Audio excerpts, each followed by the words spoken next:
today. How's it been? Thank you for being a sponsor, and have you enjoyed it? What have you got out of it? What have you thought of the event? Well, it's a fantastic event. There's a great mix of people, I think, which is nice. I mean, we've been to a number of different industry events. The great thing about these events is the mix of speakers. It's not all sales pitches. It's a very good breadth of technology. You get a really good mix. So you're not coming just to hear about price. You can hear about lots of different things, and that's quite refreshing in this space. I mean, it can get fairly dried and boring, but I think not an Energy Live news event. No, absolutely not. No. So it's really good to see a wide variety of speakers. Today there was a real conversation that seemed to show that actually what the energy sector wants when it comes to decarbonisation is some solid signals of regulation or structure from government. But you've built a company that hasn't really looked at that sort of stuff.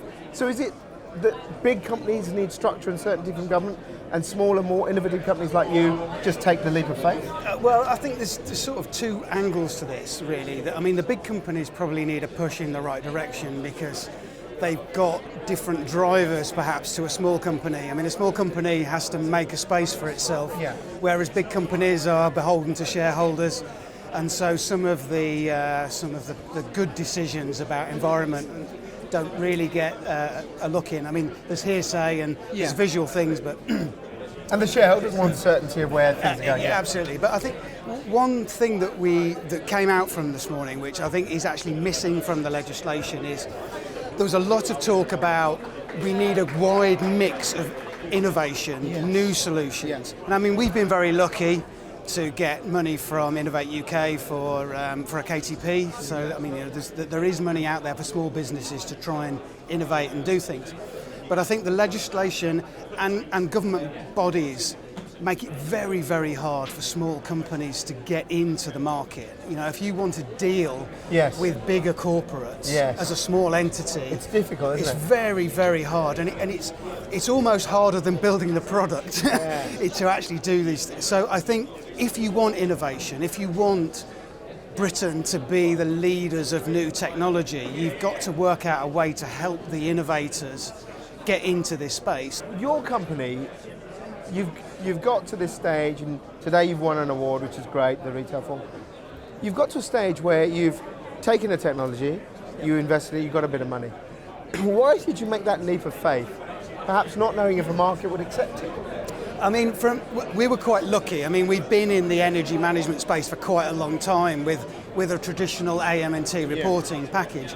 So we could see the way that the world was going with this. And you sort of reach the point where you've got to saturation of the number of people that are able to use those kind of products. So to survive, we recognised we needed to change. But also I think we recognised that the role of the energy manager has changed vastly since we first started, and actually energy management has now become a very tiny part of their remit. The burden of legislation, rate, the complexity of rate. And the technology change. Well, absolutely, I mean, there's all these things, making these decisions, corporate responsibility pressures.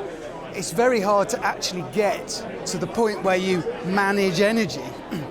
And so we recognised that unless we did something to help the energy manager in that process and make that viable, we were going to die as a business. So we sort of had no choice but to make a change.